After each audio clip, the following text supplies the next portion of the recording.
మన్ను లేదు, ఏది కూడా చేసింది లేదు. మొత్తం ఆర్థిక పరిస్థితిని దెబ్బతీసింది.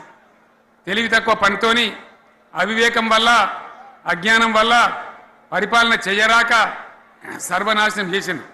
రాష్ట్ర ఆర్థిక పరిస్థితి ఎంత మంచిగుండే, ఎంత బాగా పోతా ఉండే. మేము కష్టపడి కడుపు కట్టుకొని నోరు కట్టుకొని సంవత్సరానికి 10 నుంచి 15 వేల కోట్ల ఆదాయం పెంచినాం. అనేక రివ్యూ మీటింగులు చేసినాం. ఎంత బాగా తీసుకొని పోయినాం, తెలంగాణను ఎట్లా తయారు చేసినాం, ఆ విధంగా తీసుకొని పోయినాం. ఇవాళ ఒక్క మాట మీరు అందరూ ఆలోచన చేయాలి. ఇక్కడ ఉన్న వాళ్ళు కానీ నా మనసు బాధ అవుతుంది, నా మనసు కాలుతుంది, ఇబ్బంది అవుతుంది. నా కళ్ళ ముందటనే తెలంగాణ ఇట్లా కావడం నాకు దుఃఖం కలిగిస్తూ ఉంది. నేను ఆవేదనతో చెప్తున్నా ఈ మాట. ఒక్క మాట మీరు అందరూ ఆలోచన చేయండి. తెలంగాణలో భూముల ధరలు ఎట్లుండే, కేసీఆర్ ముఖ్యమంత్రి ఉన్నప్పుడు, బీఆర్ఎస్ రాజ్యం చేసినప్పుడు భూముల ధరలు ఎట్లుండే. ఆనాడు కొనేటోళ్ళు ఎక్కువ ఉండిరి, అమ్మేటోళ్ళు తక్కువ ఉండిరి. ఇవాళ ఆపతికి అమ్ముకుందామంటే భూములు కొనేటోడు ఉన్నాడా? అడుగుతున్నా భూముల ధరలు ఎక్కడికి పోయినాయి? ఎవరికన్నా 5 ఎకరాలు డాంబరోడ్ పక్కకుంటే నేను 5 కోట్ల మనిషిని, నేను కోటీశ్వరుని అనే ధైర్యంలో రైతులు ఉండరు. ఇవాళ అడిగేటోడు ఉన్నాడా? ఉన్నదా? ఒక్కటే ఏడాదిలో గింత గల్లంత అవుతుందా?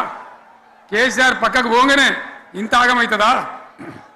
ఇంకో మాట నేను అడుగుతా ఉన్నా. కరెంటును 35 ఏళ్ళు బాధపడ్డాం.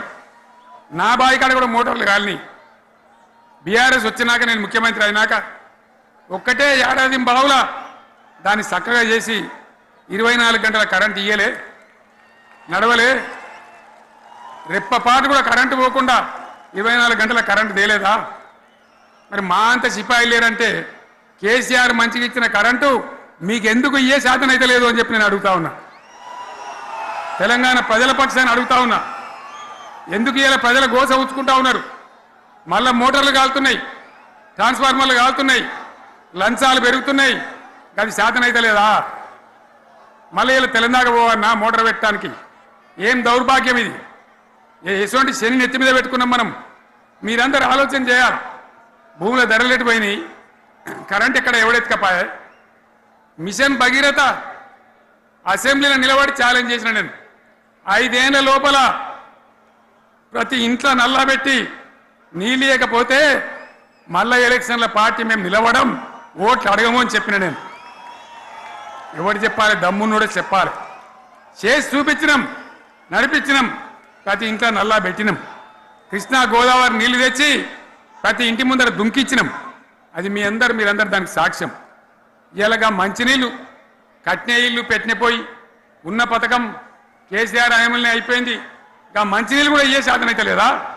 మేము ఇంత సిపాయిలం అంత సిపాయిలం అని ఎగిరెగిరి దుంకితే మాట్లాడితే మంచినీళ్ళు ఇచ్చే కూడా శాతం అయితే లేదా? మంచినీళ్ళు పోతాయి, కరెంటు పోతుంది, వడ్లు కొనే దిక్కు లేదు. వడ్లు కొంటాను రా, కళ్ళాల కాడ 15 రోజులు వడ్లు కొనే దిక్కు లేదు, అడిగే దిక్కు లేదు.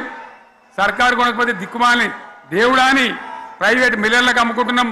మళ్ళీ అక్కడ దళారీలు, అక్కడ దోపిడీ, మళ్ళీ రైతాంగం దోపిడీకి గురవుతున్నది. మళ్ళీ 2014 కంటే ముందటి పరిస్థితులు వస్తూ ఉన్నాయి. ఆ విధంగా ఎందుకు జరుగుతూ ఉంది? ఇది ఎవరి అసమర్థత? కాంగ్రెస్ ప్రభుత్వం యొక్క అసమర్థత కాదా? ఈ కాంగ్రెస్ కాటేయడం కాదా?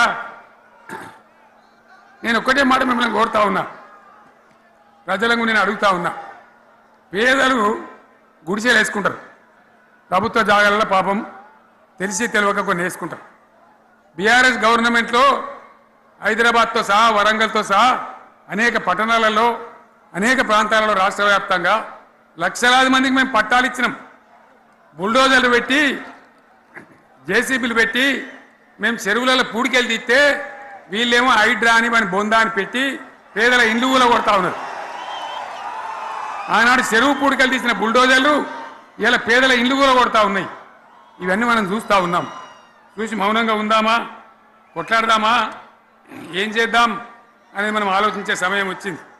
దేశాన్ని నంబర్ 1 స్థాయిలో నిలబెడితే ఇవాళ 14వ స్థాయికి 15వ స్థాయికి తీసుకొని పోయినారు. నా కళ్ళ ముందన్న గిట్ల జరుగుతుంది, ఇంత మాయల్యమే అవుతుంది, ఇంత మోసం చేస్తారని నేను కూడా అనుకోలే. ఇలా చాలా బాధ కలుగుతూ ఉంది, చాలా దుఃఖం కలుగుతూ ఉంది. ఇంకా ముందరికి పోవాల్సిన తెలంగాణ ఇలా వెనుకకి అయిపోతున్నా ఉన్నది. మళ్ళా ఎవరు దీనికి కారణం? ఈ దుర్మార్గులు కాదా? నిలబెట్టి ఖచ్చితంగా అడగాల్సిన అవసరం ప్రజలకు లేదా? అడగాలి. ఎందుకోసం? టైం ఇవ్వాలని మేము కూడా టైం ఇచ్చినాం. ఏమంటారు? మీకేసినట్టు మాకేసినరా ఓట్లు, మాకు ఏడాదిన టైం ఇయ్యరా, ఏడాదిన అర్థమైన టైం ఇయ్యరా, మీకు కన్నేదిరా అని అంటారు. కాబట్టి నేను నోరు తెరవలే, బయటికి రాలే. కృష్ణా జలాల మీద గడబడి జరిగితే ఒక్కసారి అక్కడ నాయకులు తీరికపోతే నల్లగొండలో పోయి ఒక గర్జన చేసి వచ్చినా కానీ నేను ఎక్కడ బయటికి రాలే, మాట్లాడలే. కానీ ఏడాది అర్థం అయిపోయింది, ఇంకేం పాడైంది? పువ్వు పుట్టంగానే పరిమళిస్తుంది అన్నట్టు ప్రభుత్వం కథ తెలియదా? ఇంకేమన్నా వీళ్ళకి టైం ఎక్కడిది? వీళ్ళు ఏం చేస్తారు? చివరి 6 నెలలు అయితే ఎలక్షన్ అయినాయి. వీనికి ఉన్న టైం 2.5 ఏళ్ళు. ఈ 2.5 ఏళ్ళలో వీళ్ళు చేస్తారు, మనం బతికి ముందర పడతామా? అందుకోసం ప్రజానీకం